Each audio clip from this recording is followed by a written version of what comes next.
अभी नीट के एग्ज़ाम में सिर्फ 85 टेस्ट बचे हुए हैं। तो बहुत सारे बच्चे मुझे मैसेज कर रहे थे कि भाई फिज़िक्स की स्ट्रैटेजी चाहिए। तो देखो, फिज़िक्स ना बहुत इंपॉर्टेंट सब्जेक्ट होता है, ये सबको पता है। तो देखो, अभी के लिए जिन्होंने ऑलरेडी सारे सिलेबस कंप्लीट कर रखा है या जिनका 50% से ज़्यादा सिलेबस कवर है, तो आपको क्या क्या चीज़ें करनी हैं और क्या क्या चीज़ें नहीं करनी हैं, आप ये बात ज़रूर गौर करेंगे। ओके, देखो, सबसे पहली बात, अभी टाइम बहुत कम बचा हुआ है। तो आप ज़्यादा से ज़्यादा क्वेश्चन करने की कोशिश करेंगे और कम से कम लेक्चर देखने की कोशिश करेंगे। अगर आपने लेक्चर ऑलरेडी देखा हुआ है तो ठीक है, पर देखिए, एक चैप्टर का लेक्चर सिर्फ एक बार करना है। ये बात नहीं है कि अगर आपने चैप्टर बहुत दिन पहले पढ़ रखा है तो उसका वन शॉट फिर से करने लगे, ऐसा नहीं करना है। हर चैप्टर का लेक्चर सिर्फ एक बार देखना है। दूसरी चीज़, चैप्टर के लेक्चर देखते टाइम अभी आपको नोट्स नहीं लेने हैं। फिजिक्स वाला के ऐप में ऑलरेडी हर चैप्टर का पीडीएफ मौजूद होता है, आप सिर्फ उसे यूज़ करेंगे और नोट्स वोट्स नहीं बनाएंगे। उसके बदले आपको क्या करना है, मैं उसके बारे में अभी बता रहा हूँ। देखिए, एग्ज़ाम में रिवीजन करने के लिए सबसे ज़्यादा इंपॉर्टेंट होता है शॉर्ट नोट का। और बच्चे क्या सोचते हैं, शॉर्ट नोट का मतलब लॉन्ग नोट्स को ही उसमें से ही फॉर्मूला वगैरह छाँट के एक जगह पर लिख लेते हैं और उसी को ही शॉर्ट नोट बोल देते हैं। ऐसा आपको नहीं करना है। ओके, आप फॉर्मूला एक बार लिख भी लेंगे ना तो एग्ज़ाम में वो काम नहीं आने वाले। तो देखिए, इसके बदले आपको क्या करना है, आपको एक नोटबुक लेना है। शॉर्ट में बोलता हूँ, आपको एक नोटबुक लेना है। फिजिक्स में 28 चैप्टर हैं, हर चैप्टर को 2-2 पेज दे देना है। और जब आप रफ नोटबुक में क्लास के पीडीएफ सॉल्व कर रहे हैं या कोई भी टेस्ट दे रहे हैं या कोई भी जगह से क्वेश्चन कर रहे हैं, अब जिस क्वेश्चन से कुछ सीख रहे हैं, या लेक्चर में तो सर 100 तरीके की चीज़ें बताते हैं, पर असली में 10-15 तरीके की चीज़ें ही होती हैं जो असली में यूज़ होती हैं क्वेश्चंस में। अब सिर्फ उन्हीं चीज़ों को मतलब उस नोट्स में नोट करेंगे। और इस नोटबुक का बनाने का सबसे ज़्यादा फ़ायदा है कि आपको ऐसा कोई बर्डन नहीं रहेगा कि ये चैप्टर ख़त्म होने के बाद ही मैं दूसरा शुरू कर सकता हूँ। आप एक बार में 2-3 चैप्टर या 5-6 चैप्टर चला सकते हैं। जिस चैप्टर का मर्ज़ी हुआ वो ना है। शॉर्ट में बोलता हूँ, आपको एक नोटबुक लेना है। फिजिक्स में 28 चैप्टर हैं, हर चैप्टर को 2-2 पेज दे देना है। और जब आप रफ नोटबुक में क्लास के पीडीएफ सॉल्व कर रहे हैं या कोई भी टेस्ट दे रहे हैं या कोई भी जगह से क्वेश्चन कर रहे हैं, अब जिस क्वेश्चन से कुछ सीख रहे हैं, या लेक्चर में तो सर 100 तरीके की चीज़ें बताते हैं, पर असली में 10-15 तरीके की चीज़ें ही होती हैं जो असली में यूज़ होती हैं क्वेश्चंस में। अब सिर्फ उन्हीं चीज़ों को मतलब उस नोट्स में नोट करेंगे। और इस नोटबुक का बनाने का सबसे ज़्यादा फ़ायदा है कि आपको ऐसा कोई बर्डन नहीं रहेगा कि ये चैप्टर ख़त्म होने के बाद ही मैं दूसरा शुरू कर सकता हूँ। आप एक बार में 2-3 चैप्टर या 5-6 चैप्टर चला सकते हैं। आज जिस चैप्टर का मर्ज़ी हुआ वो जैसे कि आज आप न्यूटन्स लॉ कर रहे हैं तो न्यूटन्स लॉ वाले पेज में उसकी मिस्टेक्स लिखेंगे या क्या सीखा वहाँ पर लिखेंगे।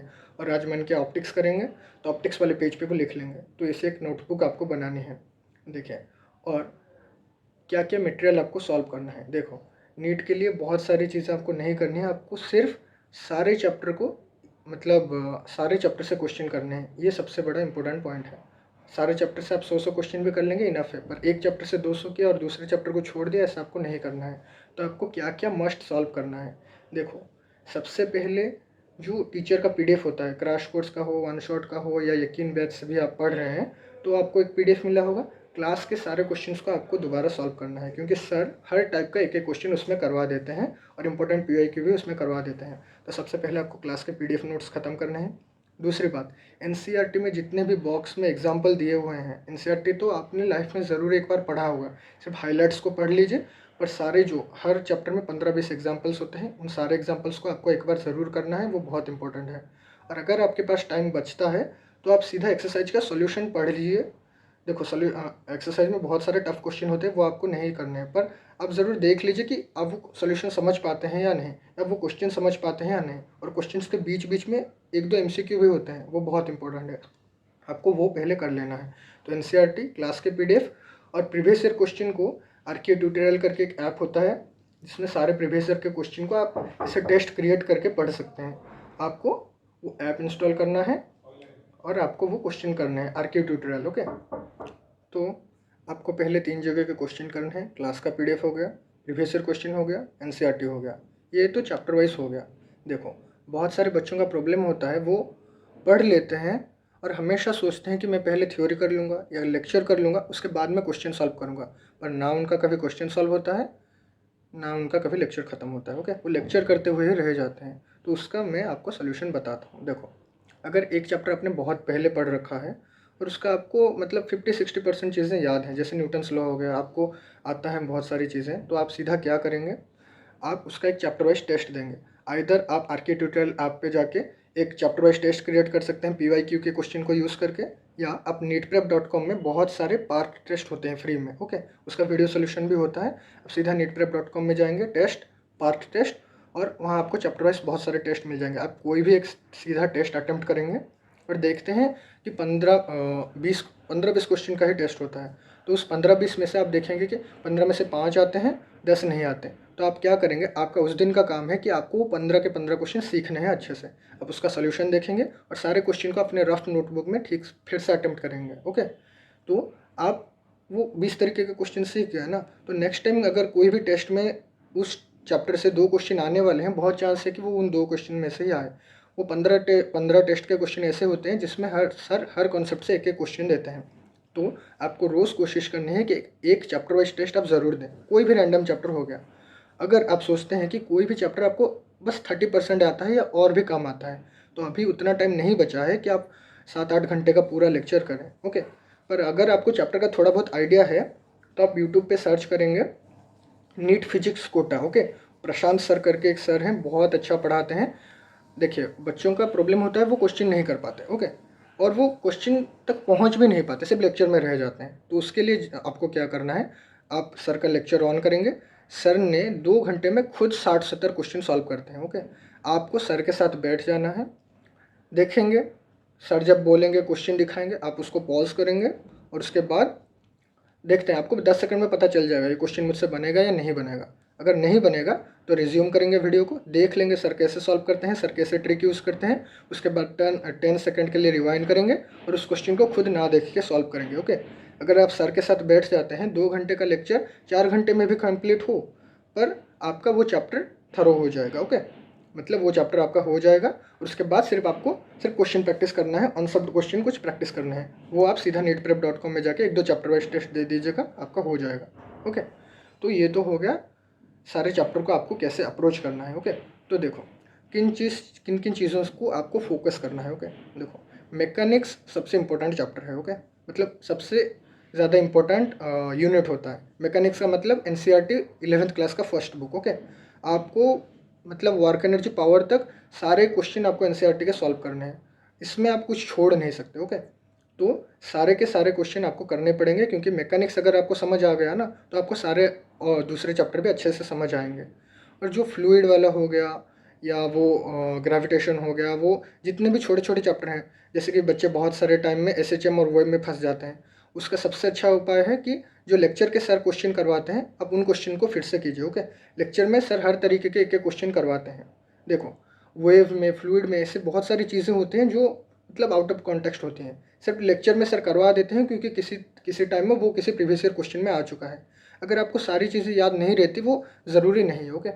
आप NCERT के बॉक्स वाले एग्जाम्पल सॉल्व करेंगे, एक्सरसाइज देखा होगा, तो आपको पता चलेगा कि क्या चीज़ें एग्ज़ाम में नहीं आनी है, ओके।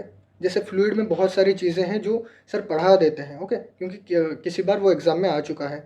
जैसे कि मतलब rate of change of flow, मतलब फ्लो करंट को आपको रेजिस्टेंस से कंपेयर करके ऐसा कुछ होता है, ओके। तो वो सारी चीज़ें नहीं आने वाली एग्ज़ाम में, तो आपको उनको फोकस नहीं करना है, ओके। आप वो सारी चीज़ें छोड़ सकते हैं। अगर कोई चीज़ NCERT में नहीं है ना, वो चीज़ें छोड़ दीजिए, वो नहीं आने वाली एग्ज़ाम में। वो आपको कैसे पता चलेगा, आपको NCERT के क्वेश्चन करके देखने पड़ेंगे, ओके। तो जो सेकेंड ईयर में जैसे इलेक्ट्रोस्टैटिक्स वाला और मैग्नेटिज्म वाला पार्ट सब कर लेते हैं, और मॉडर्न वाला सब कर लेते हैं, और उसमें भी मैं तो फंस जाता था, वो जो सेमीकंडक्टर वाला चैप्टर में फंस जाता था। तो आपको खान एकेडमी करके एक होता है, वहाँ पर इससे कॉन्सेप्ट वाले वीडियो बहुत सारे होते हैं। तो वो एनिमेशन करके आपको समझाते हैं कि असली में वो सेमीकंडक्टर या जो सेमीकंडक्टर से जितनी सारी चीज़ें बनती हैं, LED वगैरह, वो समझ नहीं आती NCERT पढ़ के, तो आप वहाँ से वो देख सकते हैं, ओके। तो देखो, क्वेश्चन कहाँ से प्रैक्टिस कर लिए बोल दिया। अगर आपको क्वेश्चन करने का मन नहीं कर रहा है तो क्या करना है बोल दिया। तो देखो, अभी सबसे ज़्यादा इम्पोर्टेंट होता है टेस्ट देना, ओके। तो अगर हमेशा आप कोशिश करेंगे, जो संडे को जो चैप्टर्स आ रहे हैं, आप उन चैप्टर्स के लिए प्रिपेयर करेंगे। ऐसा नहीं सोचना है कि भाई इतने सारे चैप्टर रह गए हैं, आपको सीधा कम चैप्टर पे फोकस करना है। आप कोई ना कोई टेस्ट सीरीज दे रहे होंगे, तो देखो इस संडे को क्या आ रहा है, ओके। इस संडे को अगर 5 चैप्टर आ रहे हैं, आप रोज़ कोशिश करेंगे एक चैप्टर वाइज टेस्ट देने का, या प्रशांत सर का एक वीडियो ख़त्म करना। प्रशांत सर मतलब नीट फिजिक्स कोटा का एक वीडियो ख़त्म करेंगे। और आप हमेशा कोशिश करेंगे कि आप जो भी कर रहे हैं उसका प्रोग्रेस आपको ट्रैक करना है, वो आपको सबसे ज़्यादा मोटिवेशन देगा। प्रोग्रेस ट्रैक करने का मतलब है आपको कोई नोटबुक बनानी है जिसमें 96 चैप्टर का नाम 96 पेज पे होगा। आप उस दिन न्यूटन्स लॉ, मान लीजिए आप न्यूटन्स लॉ का आज क्वेश्चन कर रहे हैं, तो उस पेज पे जाकर लिख लीजिएगा कि मैंने आज लेक्चर नंबर 1 से न्यूटन्स लॉ के ऐसे 50 क्वेश्चन किए हैं। और आज मैंने क्या ऑप्टिक्स कर लिया, ऑप्टिक्स के मैंने 20 क्वेश्चन यहाँ से किए हैं, फिजिक्स वाला के डीपीपी से किए हैं। तो आप उस पेज पे लिख लीजिएगा, और जब देखेंगे आपके सारे 28 चैप्टर के हर पेज के नीचे लिखा हुआ है 100-150 क्वेश्चन हो गए हैं, उस दिन आपका मतलब मान लीजिए वो चैप्टर आपका हो गया। देखो कभी कभी हमें ऐसा लगता है कि चैप्टर एग्ज़ाम जब पास आता है कि हम भूल चुके हैं, ओके, मतलब बहुत सारे फार्मूला ऐसे होते हैं वो याद ही नहीं आते। जैसे ऑप्टिक्स में तो बहुत सारे फार्मूले होते हैं, लेंस का, माइक्रोस्कोप का। तो आप उस जगह पर आप सोचेंगे कि एग्ज़ाम टाइम में जो टॉपर होता है वो तो कभी नहीं बोलता ना कि मैं एग्ज़ाम टाइम में मैं चैप्टर वाइज टेस्ट दे के गया था। वो हमेशा बोलता है कि मैं मॉक टेस्ट सॉल्व करके गया था फुल वाला। वो क्यों बोलता है? क्योंकि उसमें तो सिर्फ एक चैप्टर से 1-2 क्वेश्चन ही आने हैं। सबसे ज़्यादा इंपॉर्टेंट होता है चैप्टर से टच रहना। अगर आप एक चैप्टर के एक क्वेश्चन भी करते हैं ना, तो आपको उस चैप्टर से टच रहता है। पर अगर आप पूरा एक जोर में सारे चैप्टर ख़त्म कर देंगे पर कभी किसी चैप्टर को पीछे मुड़ के नहीं देखेंगे तो आप भूल जाएंगे, ओके। तो इसलिए आपको कैसे सॉल्व करना है, आप क्वेश्चन ओपन करेंगे, एक रफ नोटबुक ओपन करेंगे, नंबर देंगे, स्लाइड का नाम देंगे या टेस्ट का नाम देंगे, और एक साइड में वो जो मैंने शॉर्ट नोट बोला था, मतलब 28 चैप्टर को 2-2 पेज दिए हुए हैं, ईच चैप्टर को वो ओपन करेंगे, और आप हर क्वेश्चन से जो सीख रहे हैं आप उस शॉर्ट नोट में ऐड करते हुए चलेंगे। तो ये जो शॉर्ट नोट हो गया ना, ये सबसे इंपॉर्टेंट है, क्योंकि इसमें आपने सिर्फ वही चीज़ें लिखी हैं जो क्वेश्चन में आने वाले हैं। देखो अगर किसी बच्चे को बोल दिया जाए ना कि आपका ये चैप्टर आने वाला है और उसको आप नोट्स पकड़ा दीजिएगा, वो नोट्स कभी ख़त्म नहीं कर पाएगा। पर अगर किसी बच्चे को आपने 50 क्वेश्चन दे दिए तो वो 50 क्वेश्चन ख़त्म कर लेगा, 50 क्वेश्चन को अच्छे से सीख भी लेगा। और क्या पता कि जो 2 क्वेश्चन एग्जाम में आने वाले हैं वो इन 50 क्वेश्चन में से ही आए, ओके। तो आपको रिसोर्स लिमिटेड रखना है, और एनसीईआरटी आपको मस्ट पढ़ना है। और प्रीवियस ईयर के क्वेश्चन को आपने एक बार चैप्टर वाइज अटेम्प्ट कर लिया ना, तो आपको उसको ईयर वाइज भी एक बार अटेम्प्ट करना है, और आप ऐसे पीछे जाएंगे। 2022 का 2 पेपर हो गया, 2021 का 1 पेपर हुआ था, 17 का 1 हुआ था, 16 में 2 बार हुआ था, ऐसे 2015 तक आप पीछे से ऐसे करते हुए जाएंगे तो आपको पता चलेगा कि क्वेश्चन आते कैसे हैं और पेपर फ्रेम कैसे होता है। जैसे कि पिछले साल फिजिक्स थोड़ा आसान आ गया, इस बार थोड़ा डिफिकल्ट आ सकता है, पर डिफिकल्ट का मतलब ये नहीं कि एनसीईआरटी से बाहर आएगा। इसलिए सबसे पहले आपको एनसीईआरटी कंप्लीट करनी है। तो ये एक छोटी सी वीडियो थी, और आपकी जो सब भी क्वेरी है आप कमेंट्स में लिख सकते हैं या डीएम कर सकते हैं। तो नेक्स्ट वीडियो में मैं उसको क्लैरिफाई करने की कोशिश करूँगा। और ऑल द बेस्ट। और रोज़ जो भी आप कर रहे हैं आप ये सोचिए कि आप हर स्टेप एग्ज़ाम की ओर पास जा रहे हैं, ओके। कभी भी हम, अगर आपके 2 क्वेश्चन गलत भी होते हैं ना, तो शेर भी 2 कदम पीछे लेता है कूदने से पहले, ओके। तो इसलिए आप हमेशा पढ़ाई करते रहे और कल से एक क्वेश्चन ज़्यादा करने की ज़रूर कोशिश करें। Thank you.